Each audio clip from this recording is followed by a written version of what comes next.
So I didn't record the first hour of this meeting, and I apologize for that. I gotta be reminded. I've got to remind myself every day. All right, come on back. Esperanza, Brian, Luis, Israel, Yasmin, Levi, Carla, Brianna, Sam, Brian, Hector. Hey, Hector, you here? Yeah, I'm here. All right, good. I called on you a while back earlier, and you must have stepped away. So now you're here. Good. Hector, I'd like to see your face, please. That's part of your agreement too, you guys. Just to remind everybody that I need to see your video to make sure you're here. And I believe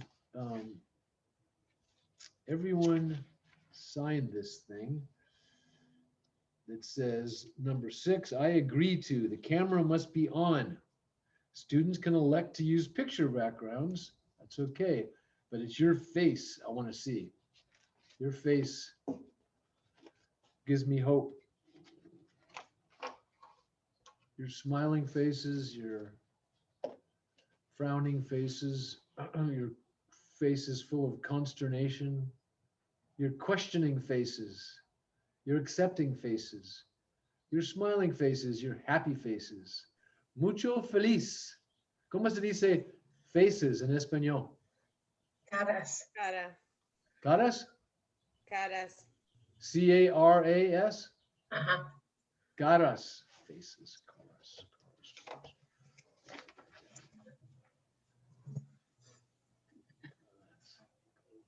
Faces. Okay.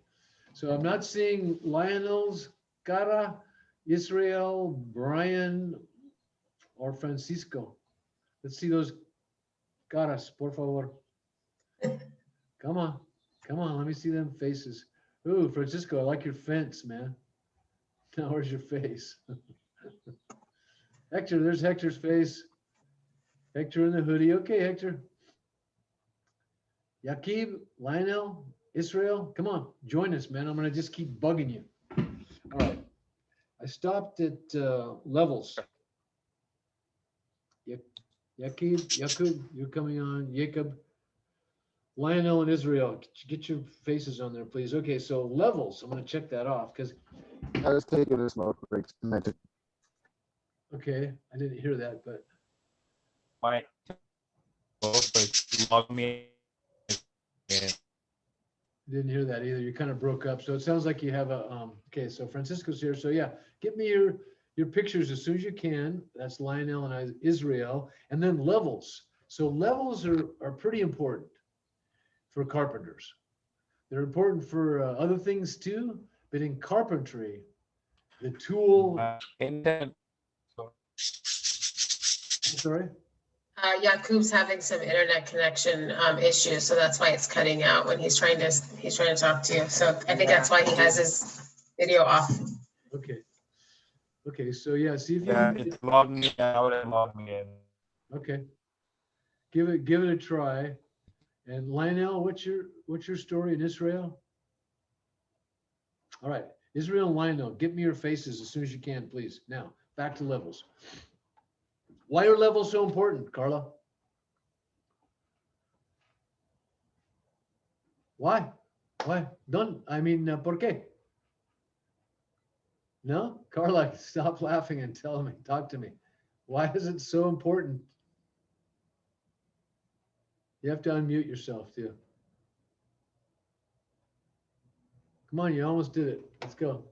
Unmute yourself. Come on, Carla, you're on the spot. Unmute yourself. Come on, you can do it. Unmute yourself. Okay, Carla. There you go. Carla, why are levels so important? I'm froze. No? You don't want to venture a guess? Okay. So who has a guess? Okay, that's okay. Listen, you're willing to participate. That's good. Who has a guess? A guess. Who knows why levels are so important? Yeah, it's Gerardo. Levels are important because they help you to make the surface level. Yes, level, right, level. So you know the difference between level and plumb, right? Okay. Yeah. So I'm sure Gerardo knows, and I'm sure a lot of you do know, but I'm going to state it. Level is talking about the horizontal. When something's level, it's out of level or it's level, dead level. And that's on the horizontal plane. When that plane is shifted to the vertical, it's no longer called level. What's it called? Plumb. Plumb. So plumb and level, and virtually all levels will give you level as well as plumb. They're super important because generally we install the trims and moldings and doors and windows and all the things that carpenters install, for the most part, with a few exceptions, and they're very few and specific, they are installed level and plumb. That's what we are trying to achieve, is level and plumb. Is plum spelled P-L-U-M, the same like the fruit? No, with a B on the end. Oh, plum, okay. Like thumb, but with a P, okay. Like thumb without the TH and substitute. a Okay. P. So this is a torpedo level. It's a Stabila. It's a really good brand of level. Super good brand of level, Stabila. They're made in Germany. Yeah, they're made in Germany, and typically most things made in Germany are pretty well made. I'm going to remove the pin. I want to get somebody. I'm going to mute somebody who's coughing here. Okay. Okay. Mute Esperanza. I'm going to go back to me. Pin me. Okay. That's a torpedo level. It shows you level. Also shows you plumb. So straight up and down, plumb, that bubble, level, that bubble. That's a torpedo. Torpedoes fit in your belt, your nail belt. They're small. They can be a little bit misleading because sometimes you need longer levels. I have a 30-inch in my car, a Stabilo. This is a 3-foot level. Thanks.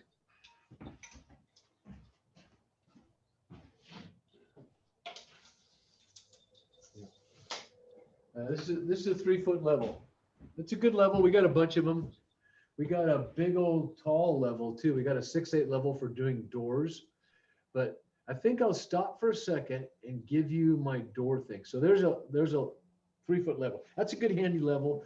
But I would go, if I were buying levels, if I were you and I was buying levels, I would make sure that I had a torpedo level. And you can buy a torpedo level cheap, plastic body, metal body, that you can get them relatively cheap. That Stabila torpedo is probably 40 or 50 bucks. You can buy them for under 10, and they're still work just about as well. Level being level and all. You can get away with a cheaper torpedo. When you are really serious about the trade and serious about your tooling, then try and keep the mindset of buy the best tool that you can afford. And in levels, Stabila, if you can afford Stabila, buy them. If you can't, don't worry about it. It's not that you're buying an inferior product. You're just buying one that's not made in Germany, typically. So we use a lot of levels. We use 2-foot, I've listed here, 2-foot, 4-foot, torpedo, and 6/8. Now 6/8 is a level that you'd use on a door. I'm gonna grab it.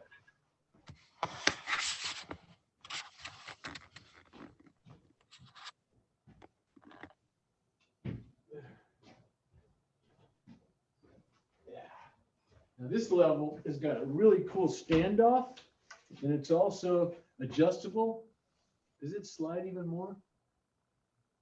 No, it doesn't slide. I thought it had a slide on it, but it's, as you can see, it's huge. It's for doing 6/8 doors. So it'll fit into a 6/8 because it's just about 6 foot, because I'm 6 foot, minus about 1/8 of an inch. And it's got a standoff, and I don't know where the bottom standoff is. So you can put it against something and actually stand off. There's reasons for that, but I won't go into them now. But a longer level is a good thing if you're doing doors. This is made to do doors. And it's made to actually extend plate to plate. It goes from 6 feet to 10 foot 3 1/4, but it's got a piece that goes on it that's not on it right now. I don't know where it is, but what was I going to tell you about level? God dang it! What was I going to tell you about level? I was going to tell you something about, oh, so doors, right? Doors. When you're hanging doors, and carpenters hang doors, and finished carpenters hang doors, those doors were hung here on site. I've got videos of that door being hung by Jerry DeHogue. Job hanging the door, hanging in the jam, mortising the jam on the bench, mortising the door in a buck, hanging the door to the jam, putting the whole thing together, and then hanging it in the opening. Now, Jerry uses a level because doors should be hung level. And if they're hung level and their heads are square, so if the edge of the door is plumb, and then it's square on top or level. So level and plumb make square, right? Level and plumb and level make square. And that's how doors need to hang for a whole bunch of reasons, not the least of which to open and close with your force rather than the force of gravity. If they're leaning, if they're out of plumb, they can open or close by themselves. Now, a lot of people use levels. Now, I don't know if I can illustrate this. So door hanging is a carpenter's art. And I'll talk to you at some point about door hanging in depth when we get to that phase. But suffice to say, I don't use a level when I hang doors. I use a plumb bob and a straight edge. And if you can remember that, I'll remind me, and if you remind me at some point before we part company in this 7 weeks we're together, or 6 more weeks or whatever it is, I will show you my technique for hanging a door using a plumb bob, and a straight edge. Not a plumb blob. Okay, the next thing on my list is metal shears.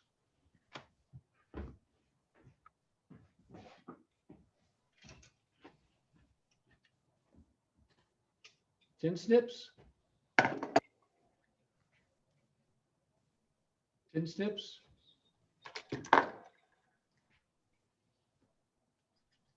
Tin snips. They are great for cutting sheet metal. They'll cut plastic laminate too, but they're great for cutting sheet metal. Why does a carpenter have to cut sheet metal? Anybody know why?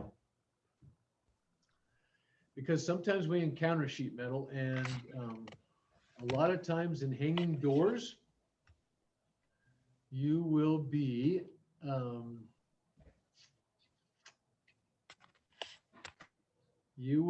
installing a door pan.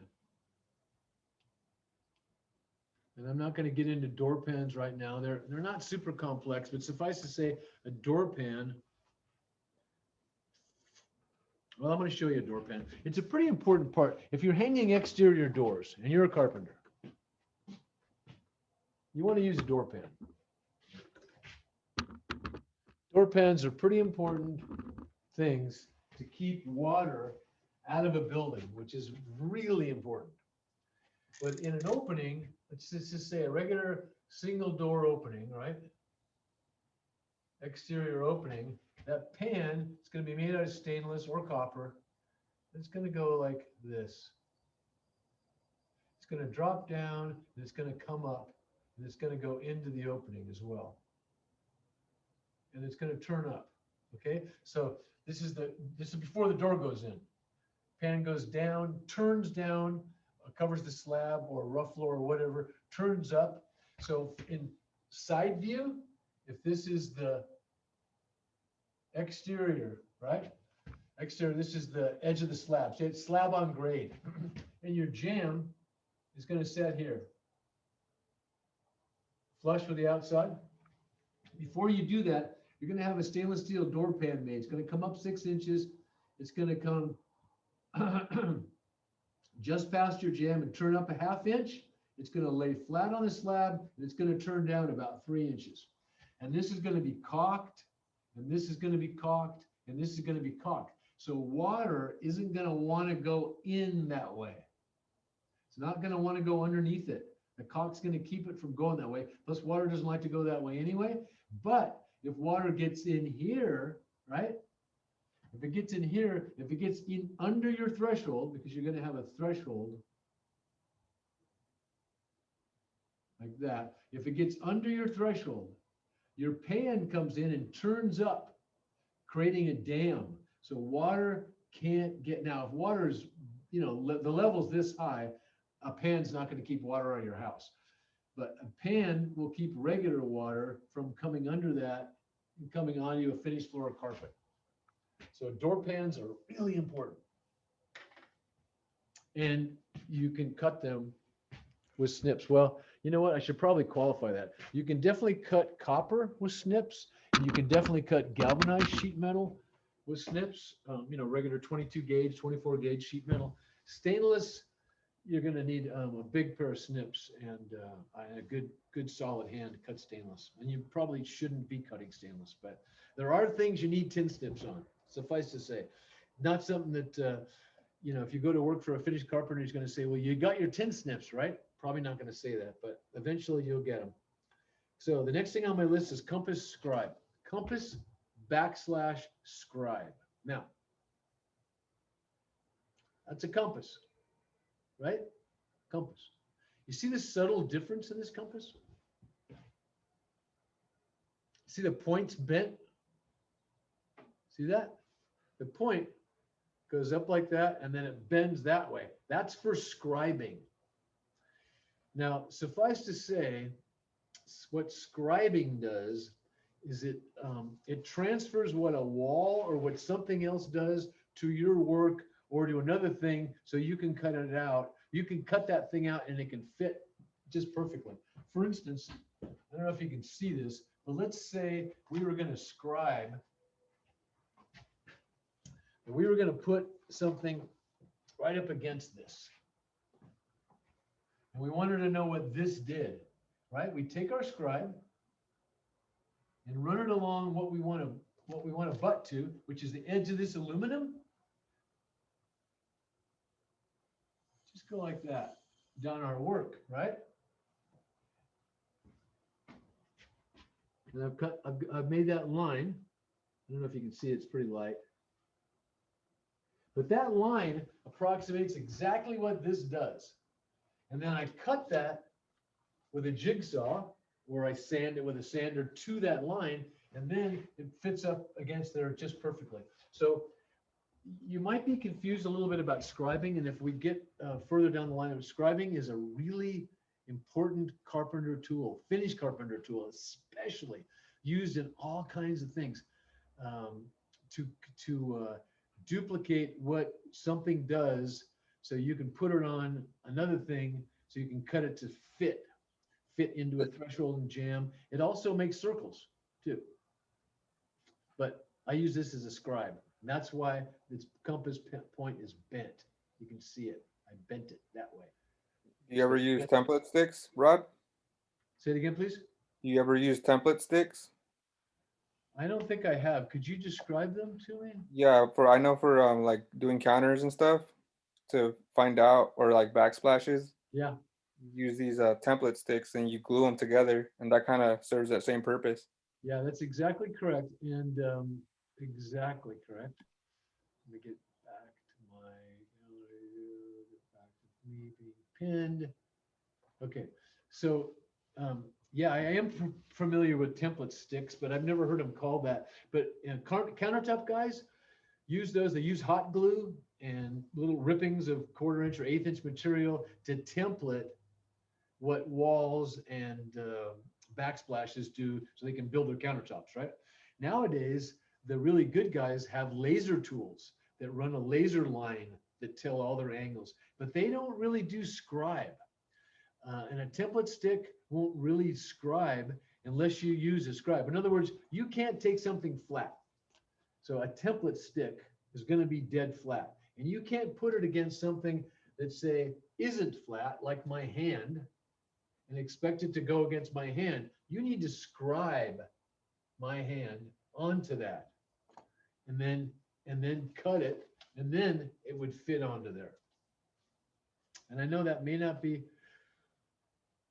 as clear as it could be, but we'll keep working on it because the carpenter's scribe is a super important tool for finished carpenters. And you, as a finished carpenter, if somebody asks you if you got a scribe and know how to scribe things, you're going to need to say yes, because that's kind of what makes you a finished carpenter in a way. And hopefully you'll see more of that as we go along. So there's a compass / scribe. Straight edge is the next thing on my list. A straight edge. You can use a level as a straight edge. This works as a straight edge. Straight edge. You can use a piece of wood as a straight edge.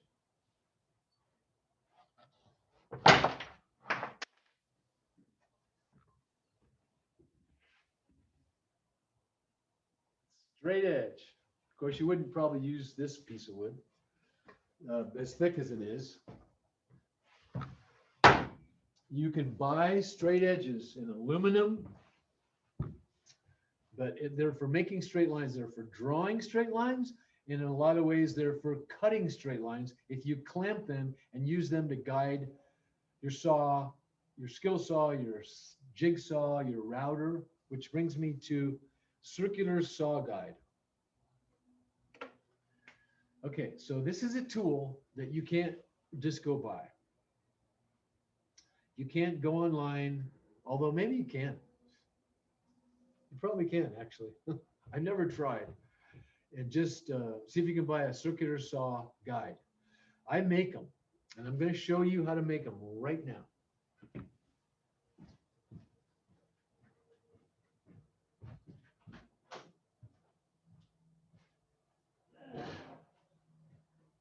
Okay, so this is a circular saw, which we're going to see more of when we get to power tools. Circular saw, it's a worm drive, 7 1/4 skill saw. Right, that's the brand of saw, SKIL, skill saw. It can be guided along this edge or along this edge.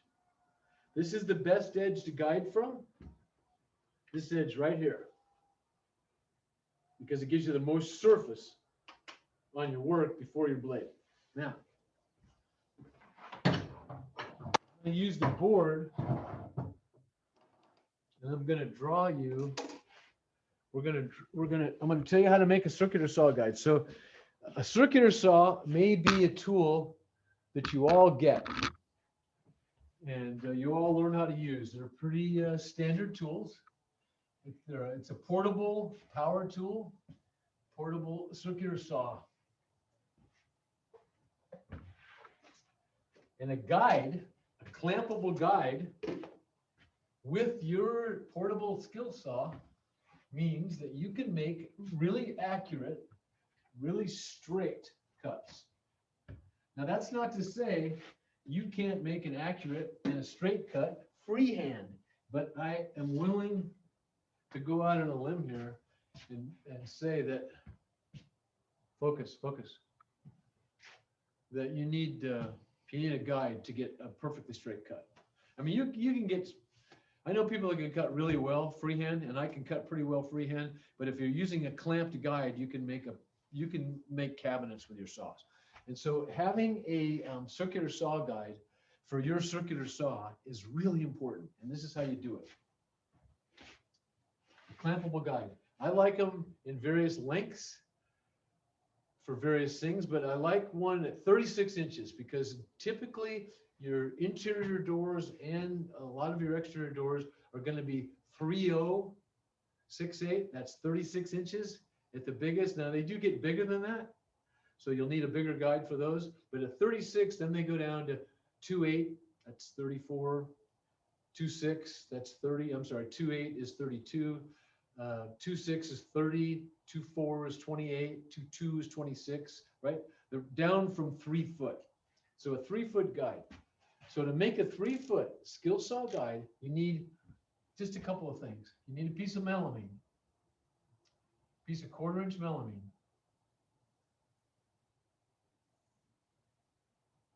1/4 inch melamine. And you need a straight edge by 3.5. So if I measure that skill saw,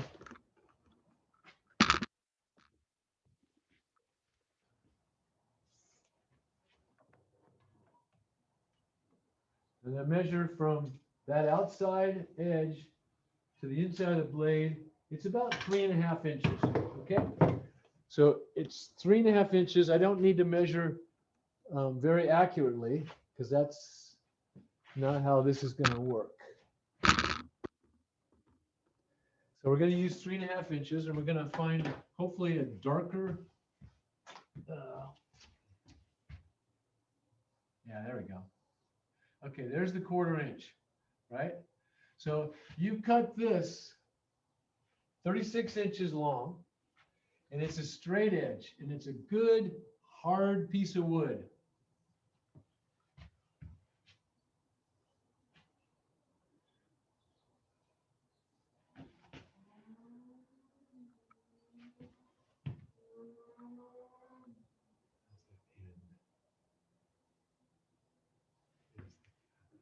Does it end like that?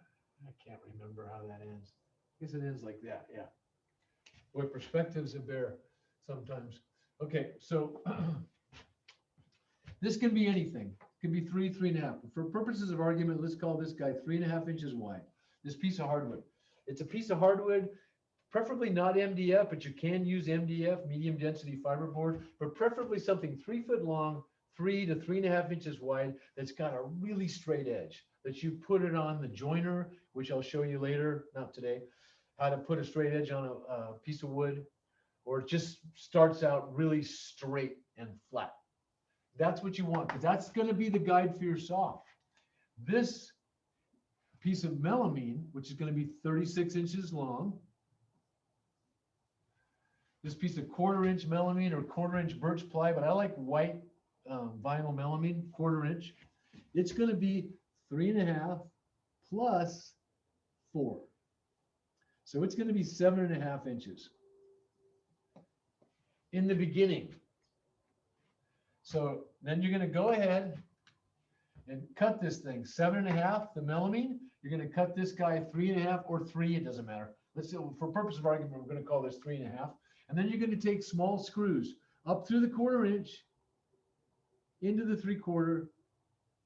And in this 3 footer, you're going to put at least 1, 2, get a piece of 4 sets of screws. So probably 8 screws, 8 small screws.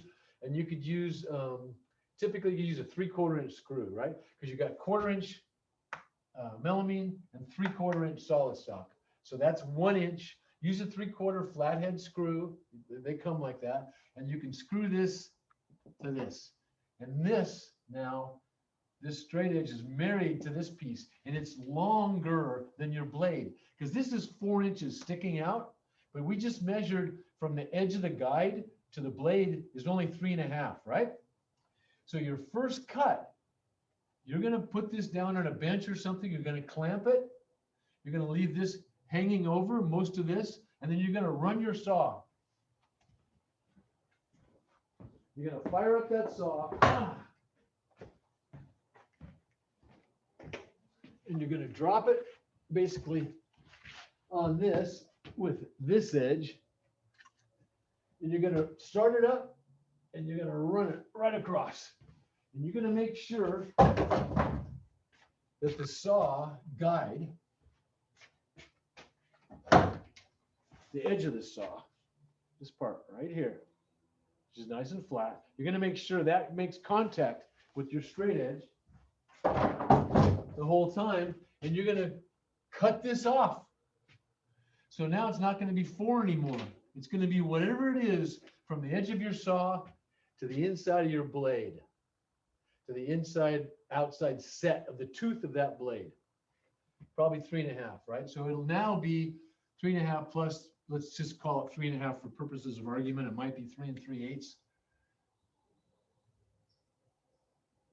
So we're going to call it 3 3/8 because that's where I remember it to be. So now you have a perfect cutting guide. You have a guide that you can take this edge that you cut off. You can take that. Yeah, I did get that perspective right.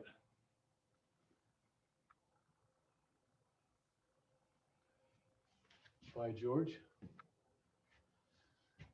You can put this down on a line to cut a door, say, and then clamp it on either side, and then run your skill saw with the blade drop maybe a 1/4 inch deeper than this or deeper than this, and you can use it to cut off things, cut off door bottoms, cut pieces of plywood, doors mostly, cut anything and cut it dead straight because you got a straight edge that your saw is guiding and contacting against, and you're cutting exactly this.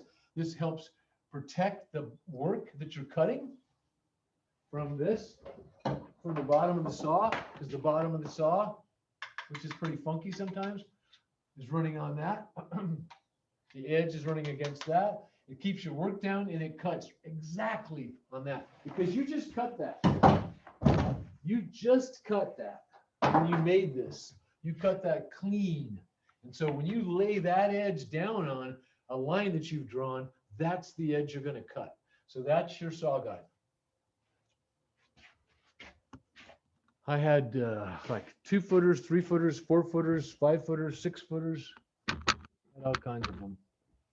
And I used them a lot until I had got some stationary power tools, and then I didn't use the skill saw anywhere near as much. So we went to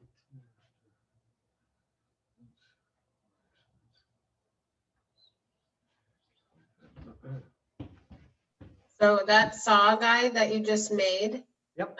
That you just demonstrated, did they sell those already made, or you have to make it specifically for the job you're doing and for your saw? You need to make Your it skill for set. yourself. Okay, I suspect that they sell guides.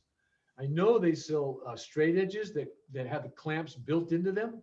So you can just measure. In other words, if you know that the edge of that saw over to the blade is 3 3/8 because you've tested it, then you can, have a line that you want to cut, measure over 3 3/8, put your clamping guide either with clamps or one that's got built-in clamps, and then use it as a guide.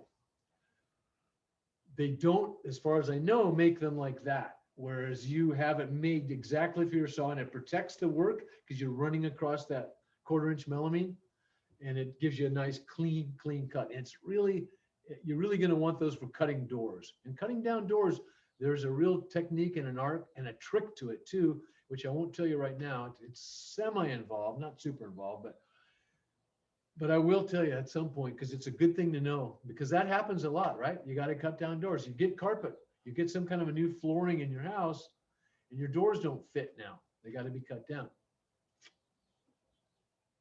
Circular saw guide. C-clamps. So I'm on clamps. There are lots of clamps. Lots and lots of clamps. So the first thing on my list is a C-clamp. I'm going to go grab a couple of clamps right here.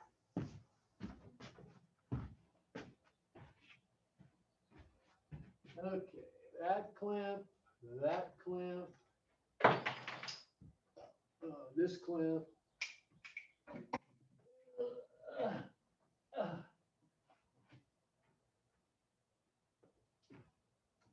clamp, okay. Lots of clamps.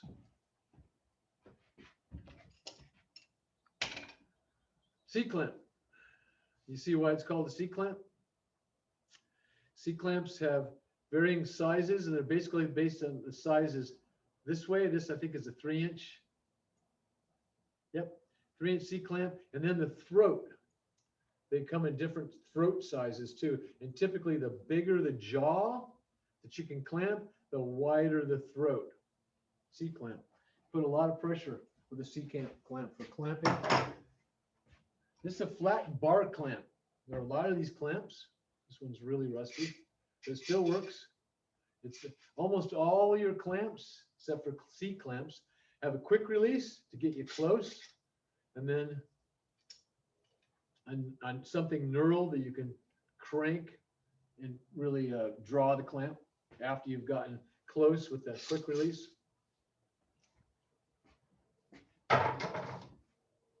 Small version of the flat bar clamp. These are really handy. They're really nice that they have plastic on their end so they don't mar, because typically you're using a clamp like this without those plastic ends. You're going to want to put pieces of waste stock before you clamp, because this will mark your wood. This can too, but this one will really mark your wood, especially some kind of a soft wood. But virtually any kind of wood that you're putting a lot of pressure on. Spring clamp, these come in all kinds of sizes.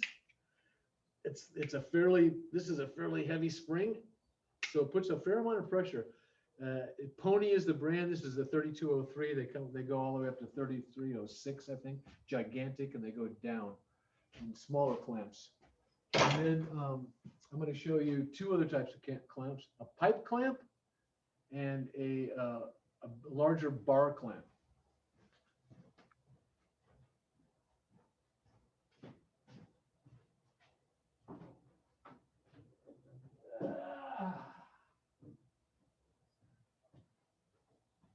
Okay.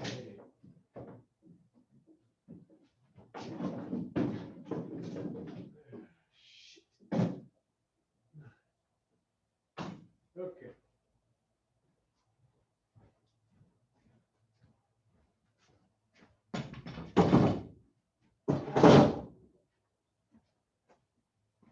Clamps are pretty important, really. You know, and all these tools, hopefully you're not being daunted by all these tools, because if you go to work for somebody, they're going to have a boatload of these tools. You're going to be expected to have a few hand tools, but certainly not all the tools that I'm going to be showing you and demoing. You will not need all those, especially starting out. But if you stay with the trade, you'll wind up getting a lot of these tools. So these are pretty common. They're again made by Pony. They're called a pipe clamp. This is a little bit odd.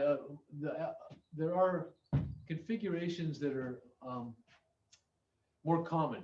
This is one configuration of a pipe clamp. You buy the clamps.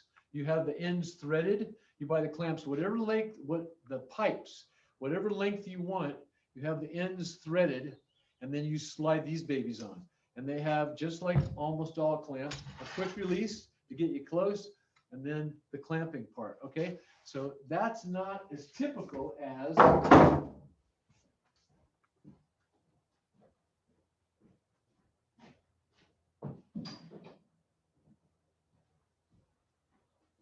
okay, this is a small one.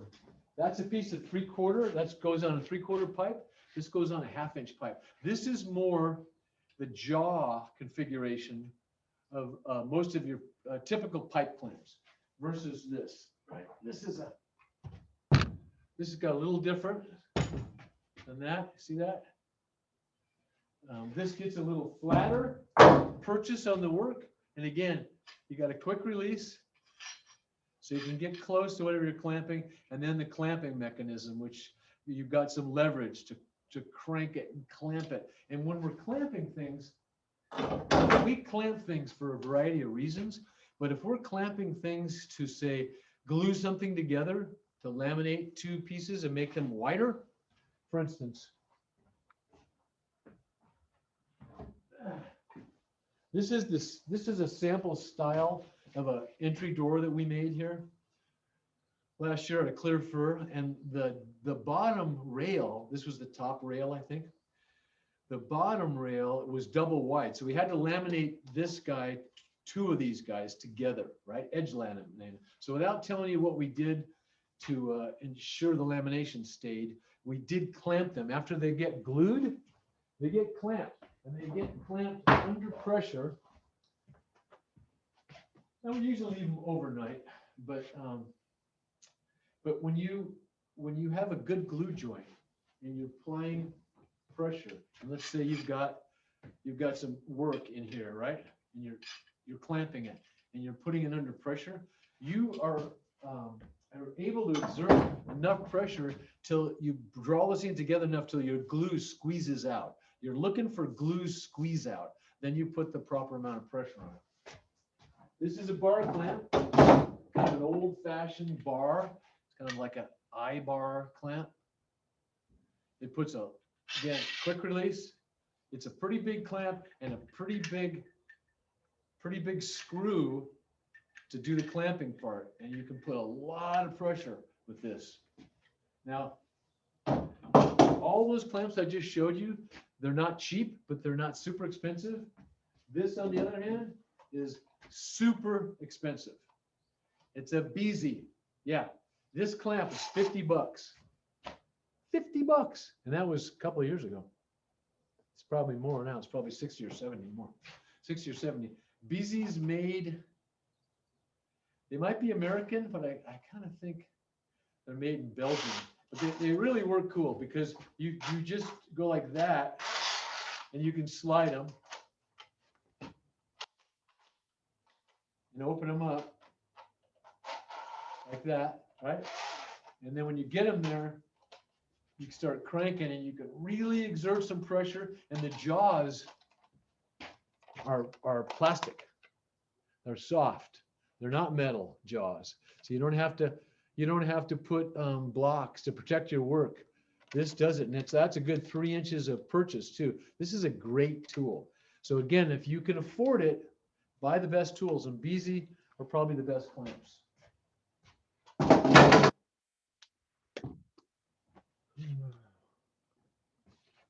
Okay, we just went.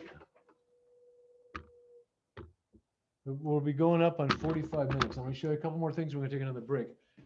And then, yeah, we're going to come back and do breakout rooms. Okay, so let's see. Where am I at? I know it's tools, man. Tools. Pipe clamps, bar clamps, pinch dogs. I don't have any pinch dogs to show you, but a pinch dog is a pretty cool clamp. They're great for miters, and we do a lot of miters, and we temporarily clamp them while we with glue, and then we nail them.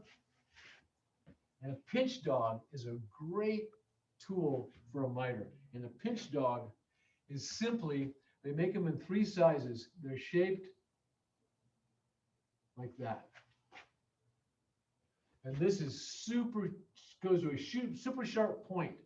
And they're German, usually German, the ones that we have, in their spring steel. And they open up, they expand, and then they contract back because it's spring steel. And so you have a device, when you set these guys, you put these in this device. I have them at my other shop, and you squeeze it, and it squeezes and opens the jaws of the pinch dogs.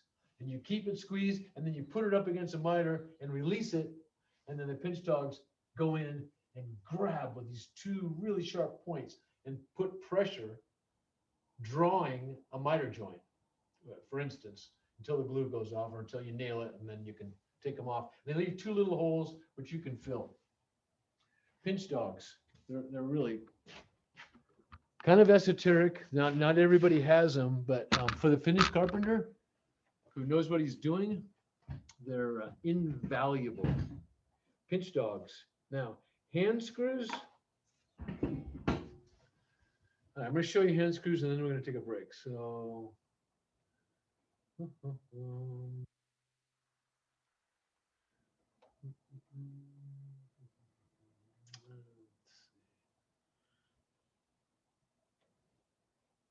what else I was going to show you? Hand screws. Yeah, so I rather than try to describe hand screws to you,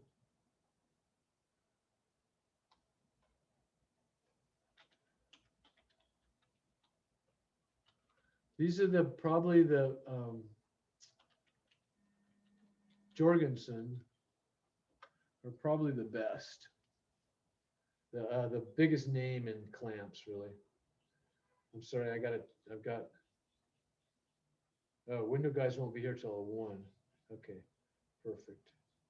perfect. I'll be there at 1 too. So that's a hand screw. And yeah, Pony got bought by Jorgensen, but let's demonstrate a hand screw.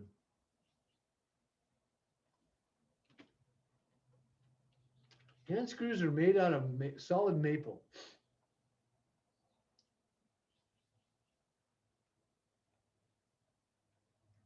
Okay.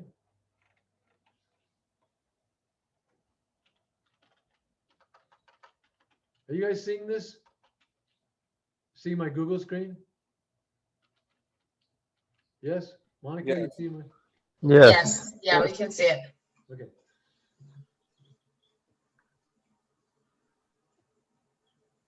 Yeah, and you can buy them and make them as well. All right, let's just see if I can get somebody to show us at least how they open and close, because they're kind of cool. That face that is usually covered by her phone.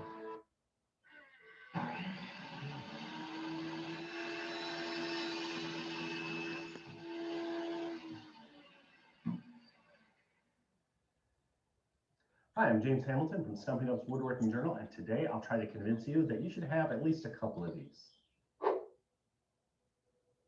A lot of woodworkers look at hand screw clamps like these and dismiss them as obsolete. After all, woodworking catalogs are full of other fancy, expensive, more modern clamps.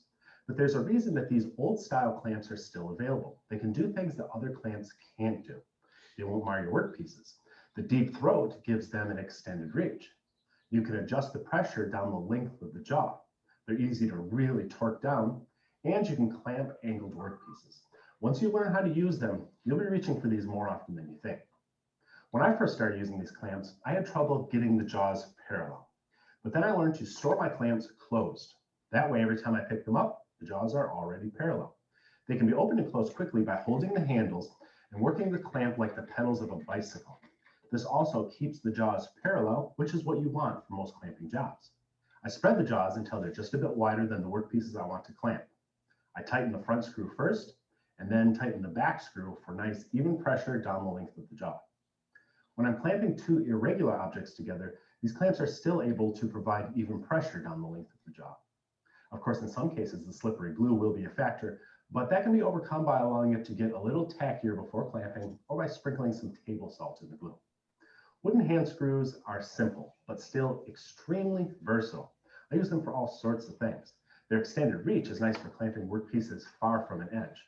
They can be used to hold panels during project assembly. They can even make great small parts holders at the drill press or router table. I'm sure we could sit around here and talk about at least half a dozen other uses. I highly recommend that you get At least a half a dozen, if not more. So hand screws, man. You know, most guys don't have hand screws, and they make them really small, like a double aught, like that big, to as big as you saw that guy working with them. And you can put a lot of pressure. They don't mar your work. They're easy to open parallel.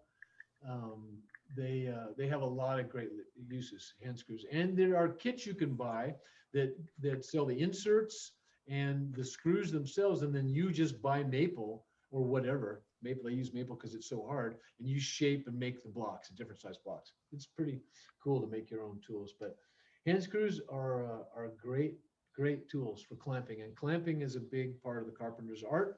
So without any more falderall from me, we're going to break until 10 after 11. We're going to come back. We're going to talk a little bit. We're going to go into some breakout rooms.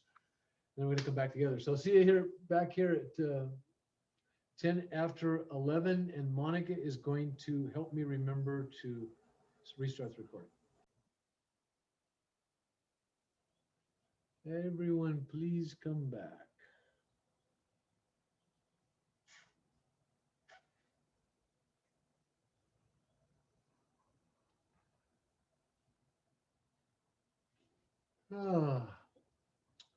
Monica, Francisco, Jasmine, Lionel, Brian, Brianna, Levi, Sam. Come back. All y'all come back.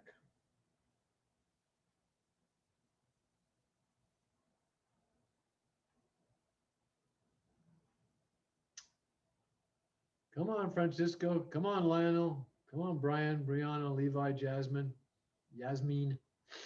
Come on back.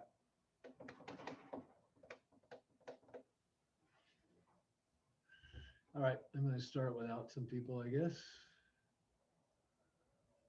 See what's happening here. I'm going to pin myself. So remember I had all those protractors? That's another protractor. And remember, I drew that. So if I really wanted to find out the exact angle, I need to draw it and then draw a perpendicular line to that edge that I put it on. And then I can put my protractor right on there like that, 0 and 0, and I can read it, and it reads 30 degrees. 30 degrees. Two of the tools I'm going to cover right now before we break out.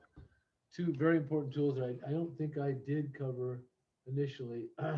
One is a tape measure.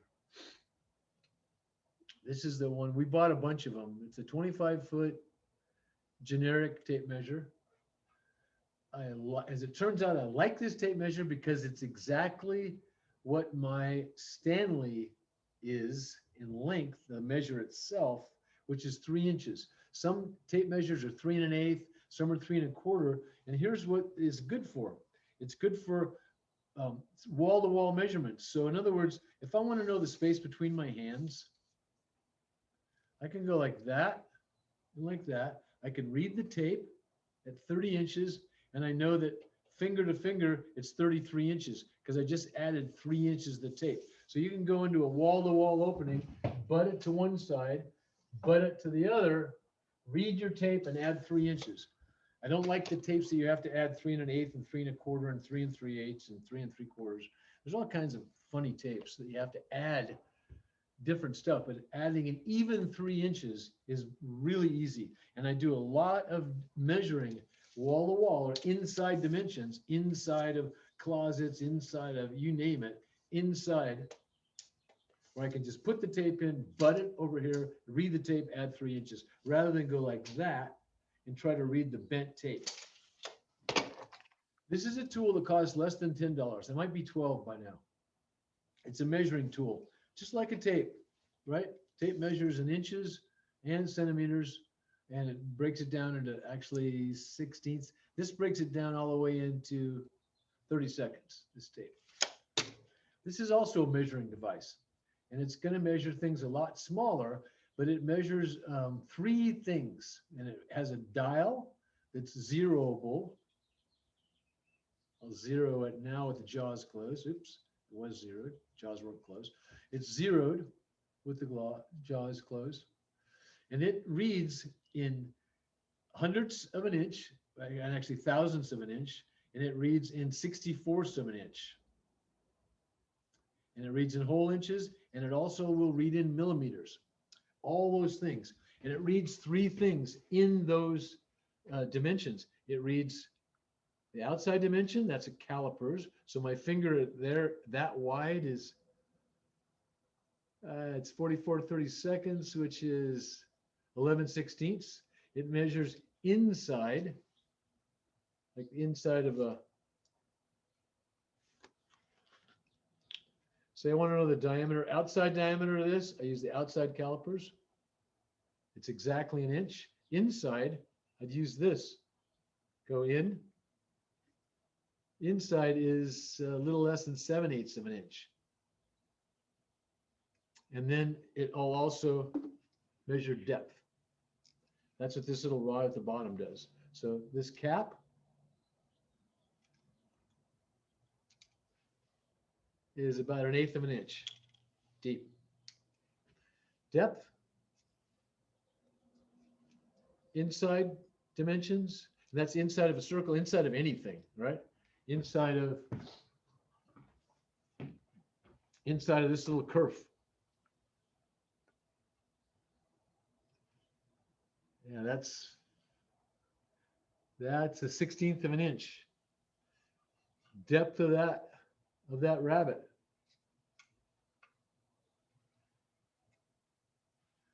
Just a click under 3/4. Follow me? Outside dimension. It's 44, so that's 11/16, 44 32nds. It's a pretty handy tool. It's a really handy tool on a table saw. When we get to some table saw stuff, I'll show you. All right, we're gonna go into a breakout room. And here's how I'm gonna do it. And here's what we're gonna do. First off, we're gonna go to, we're gonna get back to our gallery view. And we're gonna do breakout rooms. And I'm gonna start one with Monica, and then Monica's gonna tell me who else goes in that room. And then you guys talk about what you need to talk about as regards ESL, but also for my topic, I want you all to talk about tools. I want you to talk about, so far, we've only talked about hand tools, so don't get ahead of yourself and talk about power tools. You can talk about a skill saw because we did talk about that with the guide, but I want you to talk about amongst yourselves what tools you have, what tools you are planning to get, what tools you would really like to have, and what tools are on your big wish list, right? Like maybe you want a unisaw for your garage or something like that, or a laser level. Let's talk about tools. I want you guys to exchange ideas on how you're tooled and what you want for tools. And then, you know, if you're talking about what you want for tools, explain why you want that tool, okay? And we're gonna go to breakout rooms. We're gonna assign them manually. We're gonna create breakout room number 1. Monica's gonna be in. Yeah, and Esperanza, please. Monica, Esperanza, who else? Anybody else want to come with us today to talk about tools? Group 1, Come on. I do. Israel, Gerardo. Gerardo and Israel. Who was Thanks, it? guys. Who was it now? Gerardo Perez and Israel. Okay. Where are you? Okay. Gerardo and Esmeralda? No, Israel Rodriguez. Israel. Okay. Okay, sorry, I'll find you. There you are. Okay. So you guys are group 1. We'll see you soon. Thank you. Well, actually, I got to create the other rooms now. So room 2, we're going to just do boom, boom, boom, boom, boom, boom. And then for room 3, we're going to do,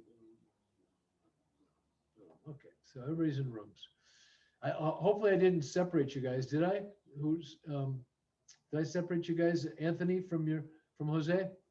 I did, didn't I? Crap. Okay, so I gotta get Jose out of here. All right. And I gotta go back to this room 2, and I gotta add in oh man, come on.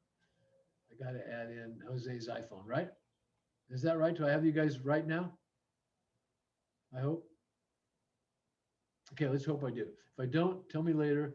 So I'm opening all the rooms. You guys know what to talk about. There's 6 in room 2 and 3 and 4 in room 1. And I will be heading room to room, and then I'll cut you guys all out of those rooms at about 1:45.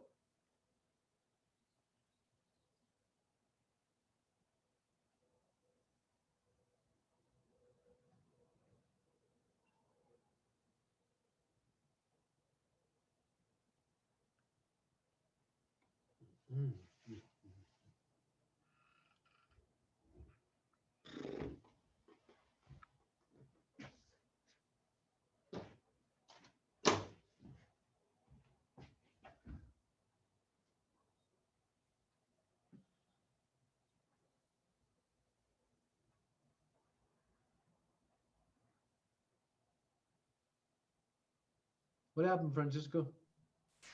My internet's been shit all morning, and I've been kicked out of the class more times than I can count. Sorry, man. So what happened when you tried to get into the breakout room? Well, it went, and then it crashed and closed, and then it reopened, and then it rebooted me back to the main section, I guess. So do you have a way to get in now? Does it ask if you want to get in now? To room? No, No? no, I'm not getting any notifications. Oh, it says I can move you to 1 or 3. So what the hell? No, I don't want to do that. How can I get you? All right, I'm going to see if I can move you into room 3. Here we go. Let's see if we can do it. All right.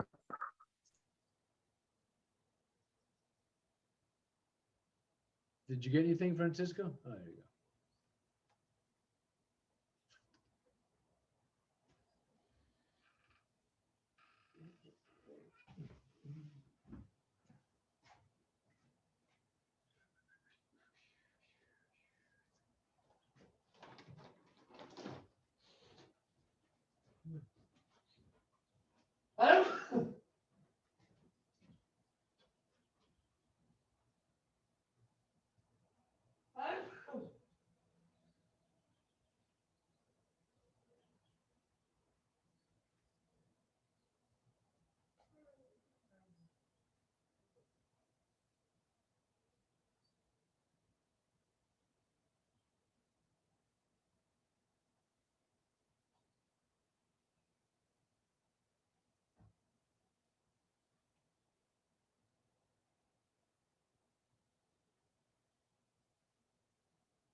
Mention.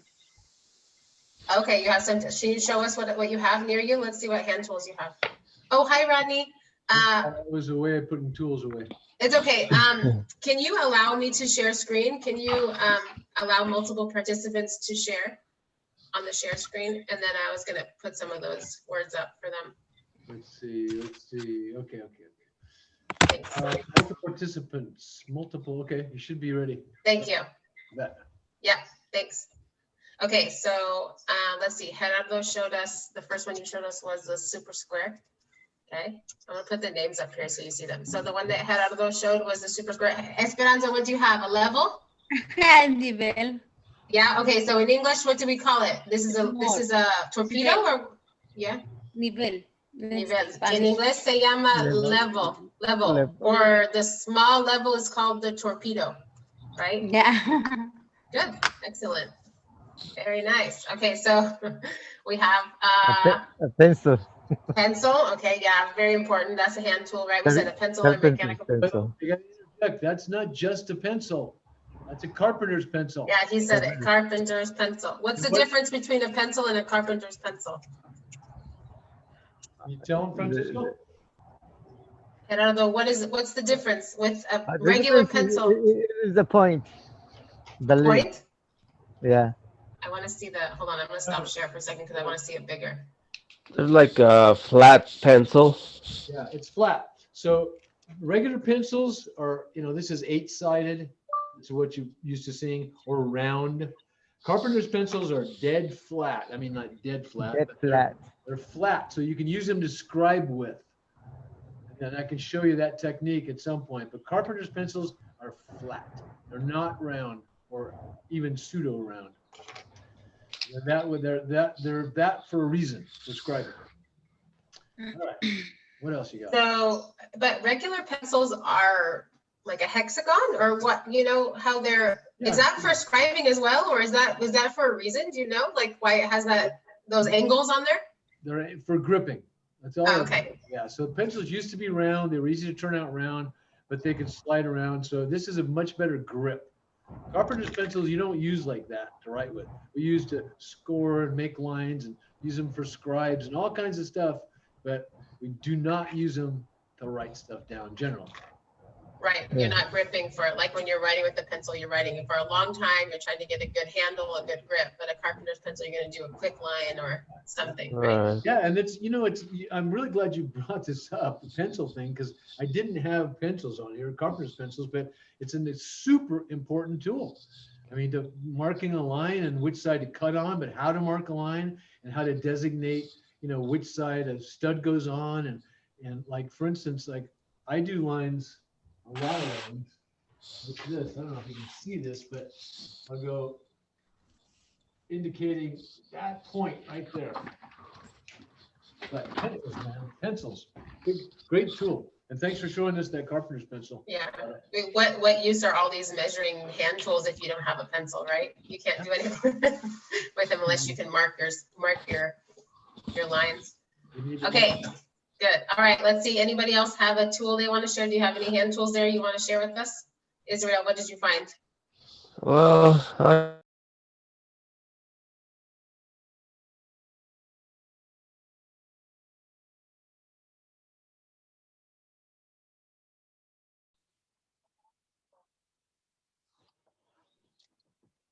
Oh, brother, we're in trouble.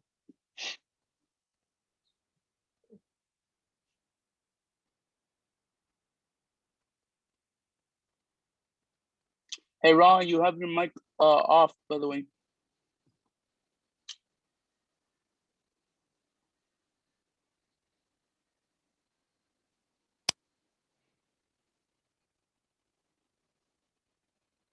Okay, I got it. I'm okay, got it. Now I'm unmuted. So you guys been showing each other tools or talking about tools? What's happening? Anybody We got- just finished. Yeah, you can't be finished. You got another 15 minutes. So what tools did you talk about? Do you have any tools to show? Jasmine, what kind of tools have you got? I don't have any tools. I want to have tools, but I Here's don't. a tool I use bet you have. I bet you have one of those. them. Here, Lapis pencil. They were talking about that in room number 1. Mhm. A Lapis pencil, right? Yeah. Lapis is pencil, pluma, yeah, is a very important tool. It's a, we use these tools a lot, but we use carpenter's pencils, which are flat. I'm gonna grab one. Does anybody have a carpenter's pencil? No? See if I can find one.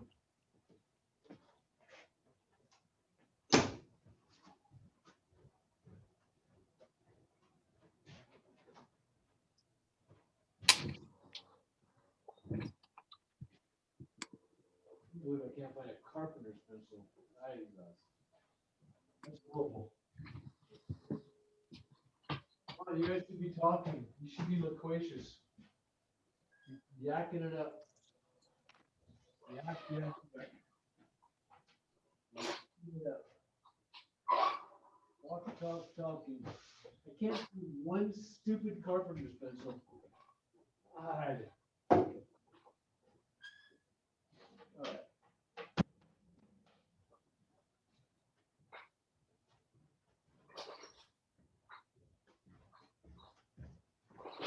Carpenter's pencil. It's a nub of a carpenter's pencil. And this flip marker, this is to put a crayon, a lumber crayon, or what's called a keel. You can use lumber crayons for marking on when we do rough framing, the lumber crayon we use, but in carpentry, we use a flat carpenter's pencil. So you see how that thing is flat? It's not for writing with. Like this pencils like these, out of the compass, of course, is for holding in your hand and writing with. Pencils like these are for scribing on walls and for making marks across pieces of wood to cut. Carpenter's pencils, really important. And I bet Yasmin's got one of those. So yeah, we'll go, when we get through tools, hand tools, and then we'll get into portable power tools and then stationary power tools. We'll talk about what tools you might want to get. For starters, a tape measure is always a good tool to have. And a pencil is a really good tool to have. With those two, you're on your way. From there, you can't do much without a tape measure and a pencil. Then you need tools to shape things and put things together, but those are two very important tools. So surely you guys got some tools you want to show off. Like Anthony, you got any tools over there? Brian, you got any tools? You got any of those hand tools? I have a couple of them. What do you got? But they're screwdriver. I don't know much actually, because normally they're all my dad's on this one. But I only have a screwdriver, hammer. I did mention before machete, because there's sometimes we use that. Yeah. Outside. I don't know, like hammer I use as one. Yeah. I don't know how much to say. You got the basic tools, and most people have hammers, around the house, screwdrivers around the house. You didn't mention a machete. That's definitely not a finished carpenter's tool. You're probably not going to impress any finished carpenters by bringing a machete to the shop. You might scare the heck out of them. So you maybe want to not do that. Well, it's not mine, but we only use it for wood for sure. Yeah. No, I know. It's a tool. It's a good tool. And here's an interesting aside for you. In Mexico, machetes are commonly called coyones. Did you know that? You ever heard them called a coyon? No. So deep down in Mexico, machetes are called coyones because the first machetes that made it down there being manufactured in the United States were manufactured by a company called Collins, Collins, Collins. They make axes, machetes, and all kinds of edged tools. And so it was in Espanol, they were called coyones. So machete became a coyon, just like a Kleenex, became a tissue. Really, there's a lot of tissues. Kleenex is only one of them. And there's a lot of different manufacturers of machete. Coyon or Collins is only one. So yeah, it's a good tool, but not a tool we're going to use in finished carpentry. We are going to use knives. We didn't talk about that, but Hector, what kind of tools you got? You got any tools? Got any of the things that we've been talking about? I mean, like for the current topic of construction, nah. But Yeah. I got like a tool for skateboard. Okay, a skateboard tool. That's a wrench. Okay, so wrenches are good, but in terms of construction, do you have a tape measure? Not at hand, but yes. But so those are some of these things, we're going to go back over this, not today, but at some point when we get through the tools, and we're going to come up with some tools that you might want to consider getting. They're relatively inexpensive and they're just good to have around the house, good to have around to be helpful with stuff, to put together stuff. And also, if you get a job in this field, having just a few basics is going to help out. So I'm going to go and jump into room 3 and see how they're doing. In the meantime, you guys, come on, man, keep it real. Talk about something and try to talk about tools if you possibly can.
Hey Rod, I had a quick question about the tools. So say you buy tools, or I know it's kind of silly, but do you know if you can use them as like a tax write-off if you were to buy a whole bunch of tools?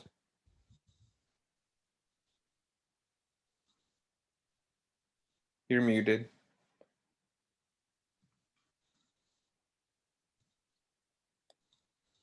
Once I join a room, I'm muted. So that's why no one could hear me. So Levi, Sam, Lionel, Yakub, Francisco, you guys all here? Because I don't see anybody's faces. Or did you just get in the room and bail? I'm here. You guys are here. So Luis, to answer your I have an internet problem.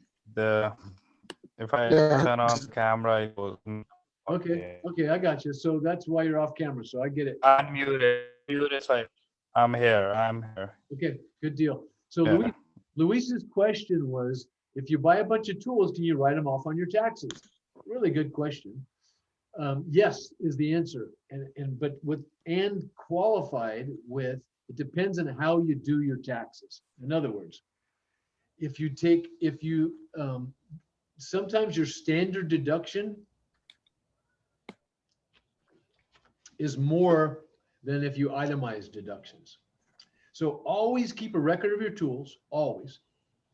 No matter how big, no matter how small, try to keep a separate, just a file, where you put your receipts in for your tools, and then ask your tax person, can I write off some of these tools? Should I write them off? Should I list them? And the larger tools. So if you get into this and you buy some bigger tools, like a good size, decent table saw and some stationary power tools, those tools you can depreciate over time. So yes, you can write them off, and you can write them off every year. If there's a significant investment. Like for instance, I've bought saws that cost $50,000. So I was able to write those off, but over time I can depreciate them I don't pretend to understand taxes, except that I have to pay a lot this year.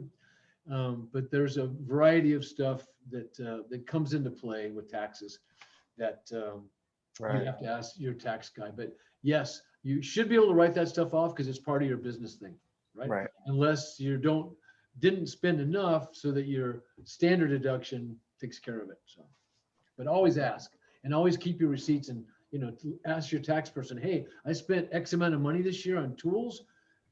Can we expense them? Can we write them off? Good question. What else you guys been talking about? Anything? Sam, what kind of tools you got? You got any of those tools we've been talking about? No, not. I kind of just have some basic tools, just like a hammer and measuring tape, but I don't really have. So you got a hammer and you got a tape, right? Yeah. I have a hard hat, but yeah, that's about it. Those are good things, man. I got gloves too. Gloves are good things too. So you've got the tools you need to show up on a construction site right now. And then some, with a good attitude. Say, hey, I'm here. I want to learn the trade. I got gloves. I got a tape measure. I got a hard hat. You're there, dude. And with the right attitude, you could be on like that. I'm serious. There's a lot of guys right now that are looking for people to work. More jobs out there right now than I can remember, to tell you the truth. That's awesome. Part of it is, construction has been been booming. The rest of the economy has been kind of lagging in terms of jobs and stuff like that. But people have money. Money is still really cheap. Money's cheap. Money's cheap to the point where I'll tell you a little bit about money being cheap, refi, and taxes. Soon, I'll tell the whole group that. We're getting down to it. So anyway, you guys, I'm gonna check out of here, kick it around about whatever. Hopefully, talk about tools for a couple minutes, and then we'll all be back together in about 2 minutes. Okay. Okay.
Coming back together here.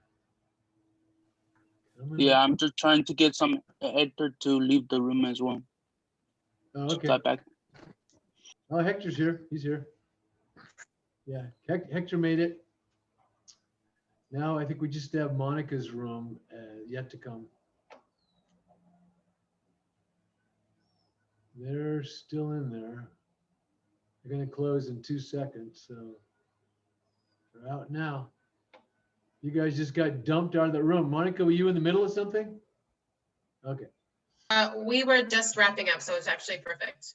I think everybody Okay, got their good. questions in. Yeah. Well, I'm really excited about how much interaction there was when I jumped into these rooms.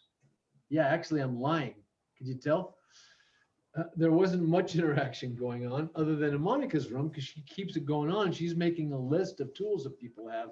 So I might try to think of a way to jazz up the breakout rooms.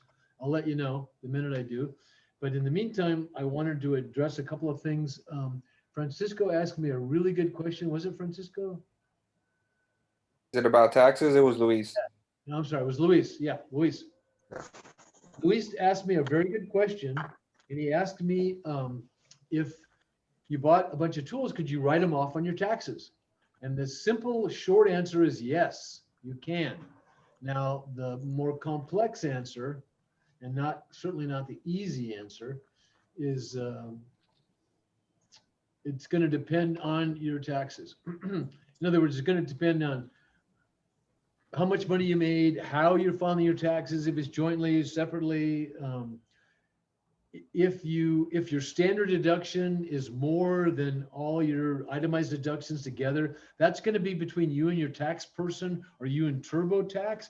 But a definitive yes, when you buy tools, they are expensible and write-offable if you're involved in the building trades, period. Now, if you're just buying them for a homeowner use and tuning up your windows and doors around the home, then more than likely not. But also if you are a woodworker or in this trade or in the building trades and you have significant expenditures, in other words, you buy larger tools like some of the stationary stuff we have in here, a table saw or a Festo tool, some of the more expensive portable power tools. At a certain point, even $500 or $600 worth, you could get those onto a schedule and depreciate them. For instance, I was telling Luis that I bought a saw from the Vegas show about 10 years ago. It was about $50,000. I think altogether it was about a $55,000 saw. So that was a significant investment that I wrote off on my taxes, but I also was a capital investment. And it was able to be depreciated over time. So I got a tax write-off from it over the years, over I think a period of 10 years. That was depreciated. Is that how people like write off their truck? Like if they have a construction business or something, is it the same as a tool? Absolutely the same, Monica. Absolutely. I'm trying to get the view back here. Yes, absolutely exactly the same. So if you are in the trades or doing something that has to do with construction and your truck is a part of your job, whether it's 100% or a smaller percentage than that, yes, you can write off your truck, which means you can also write off the interest on the loan you're paying for your truck. If you got a loan on it, you can call your truck a capital expenditure and you can depreciate your truck. Now,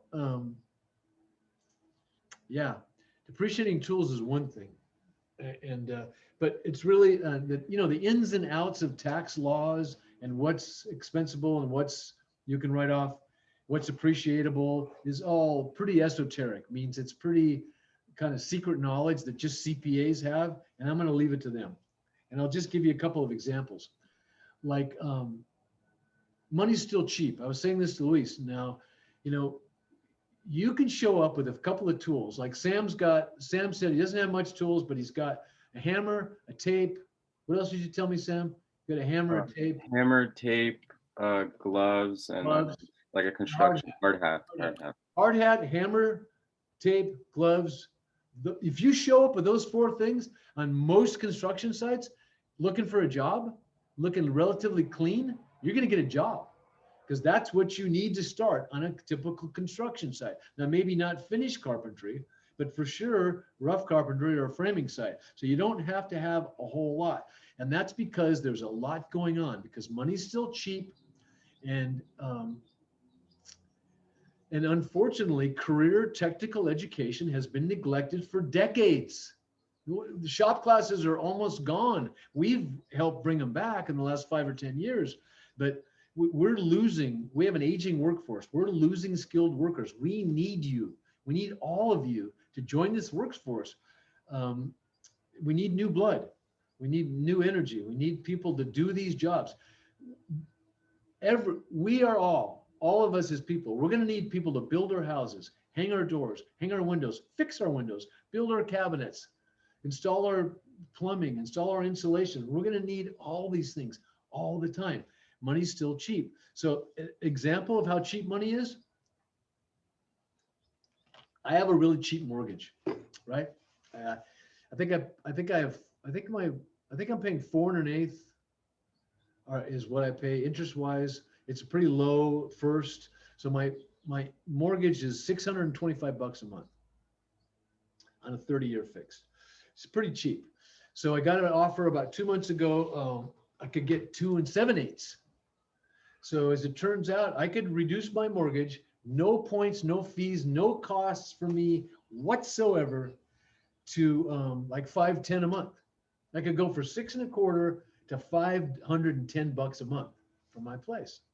And I was going to do it. And then I decided, no, I'm going to go ahead and add to my loan. I'm going to pull some money out, as it turns out, about $26,000, because I want to pay off my wife's federal student loan, and I want to do some hardscape on my house.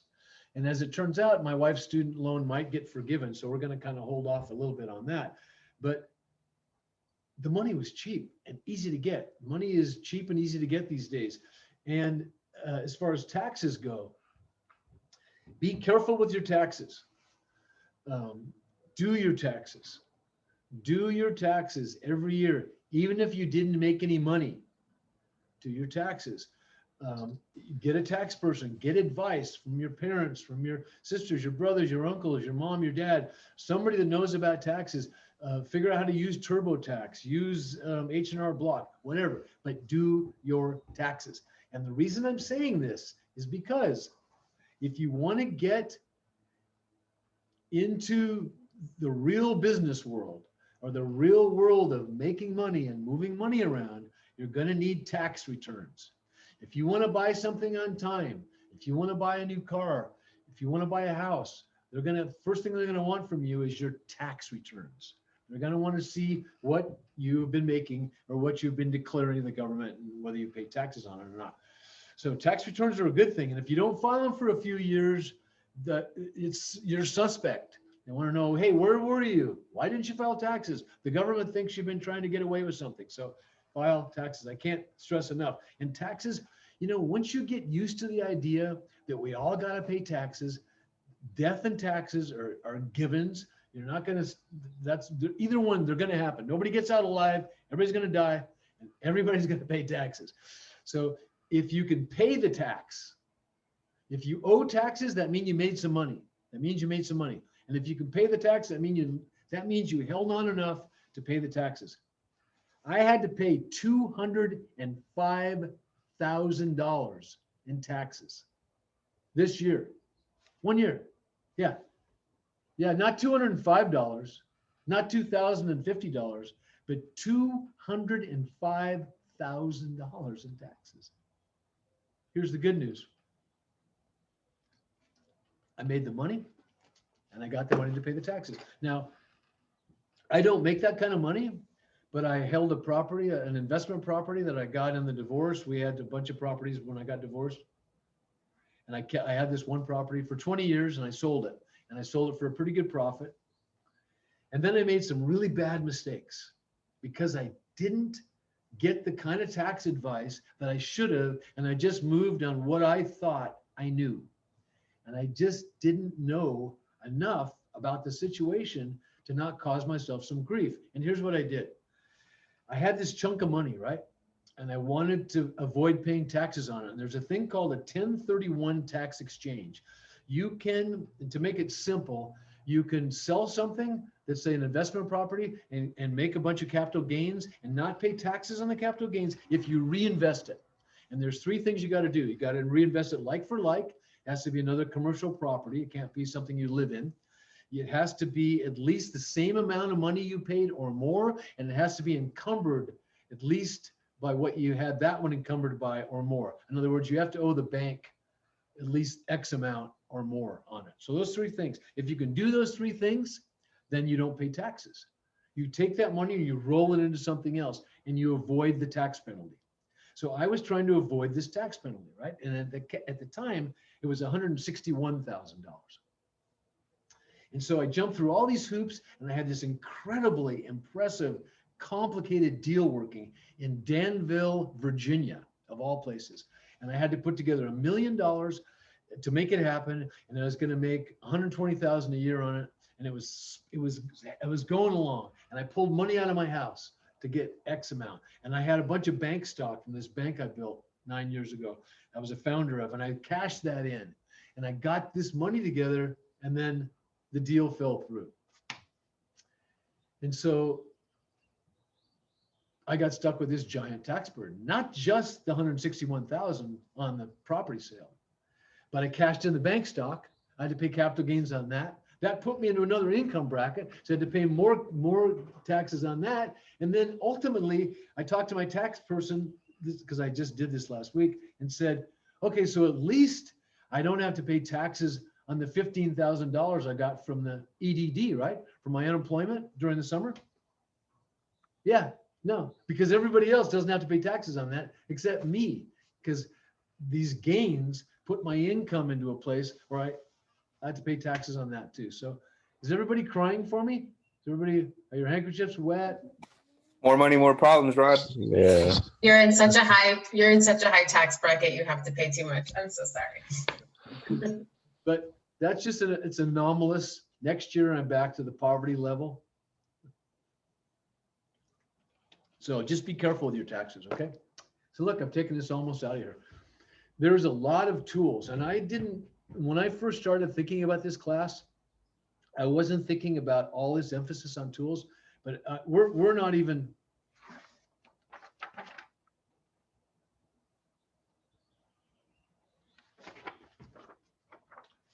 That's how far we are on hand tools, and I've added a few at the bottom.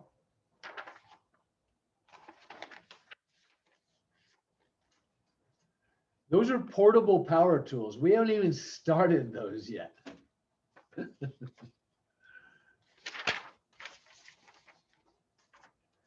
And these are stationary power tools. Now, I think you guys learning about the kinds of tools that are out there, what they're for, is really good stuff for what we're doing.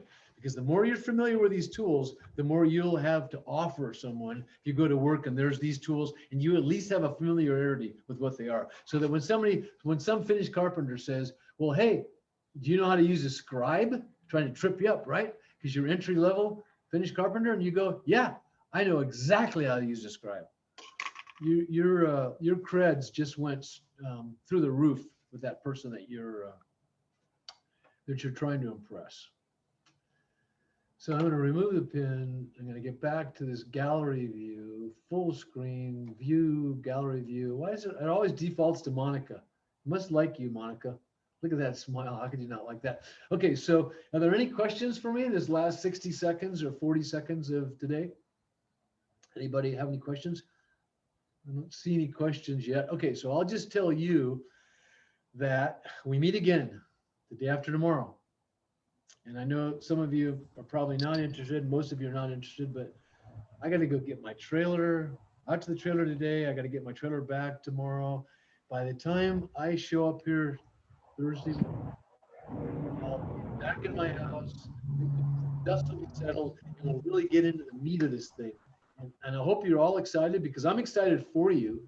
Because if any of you really decide that you want to pursue a job and get a job in this industry, and I suspect you, because that's why you're taking the class, at least one of the reasons you're taking the class, your chances are good that you could get a job in this industry. And I feel really excited and confident that you are all in the right place. And one of the things I didn't know about, especially talking about Monica and the ESL component of this, even though the contract says you need to speak English, I wasn't sure how all of your English was going to be. And now I'm super impressed.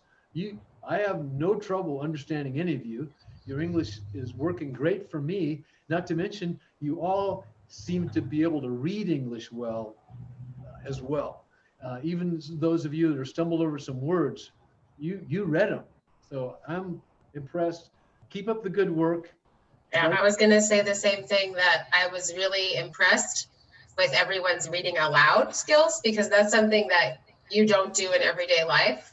As an English teacher, I hear it, but I know that each and every one of you doesn't sit at home and read out loud to yourself. So that's a challenging skill that I mean, everybody did a great job who read out loud today. So you should be proud of yourself for that. Not even just that, that's a skill, like educational skill that we don't practice in everyday life. And you guys are doing that here in this class. So I was going to say the same thing, like You should be proud of yourselves for everybody who read out loud, even if it wasn't perfect. It's a skill that you practice and that you get better at. So good job. And I didn't see anybody, even the people that read that struggled with some words, you tried the words. You didn't just skip over them. You did really good. So this is a great group, and enjoy the day, enjoy the weather. It's so beautiful outside. And next week, when I ask you how Easter's figured, you'll all remember, right? Because guess what? Next week, not the day after tomorrow, that's only Thursday. But then when we meet next week, we'll have had Easter. It'll be a thing of the past. You can talk about what's going to happen. Tell you what, here's your homework assignment. Next Thursday, the day after tomorrow, I want somebody to tell me and don't look at a calendar. I need you to figure this out and tell me you figured it. I want you to tell me how you figured it, what date Easter is on in 2022. Until then, good night, Mrs. Calabash, wherever you are. See Bye, you, guys. see you the day after tomorrow. See ya. Good Bye. job today. Thank Take you. care. Bye.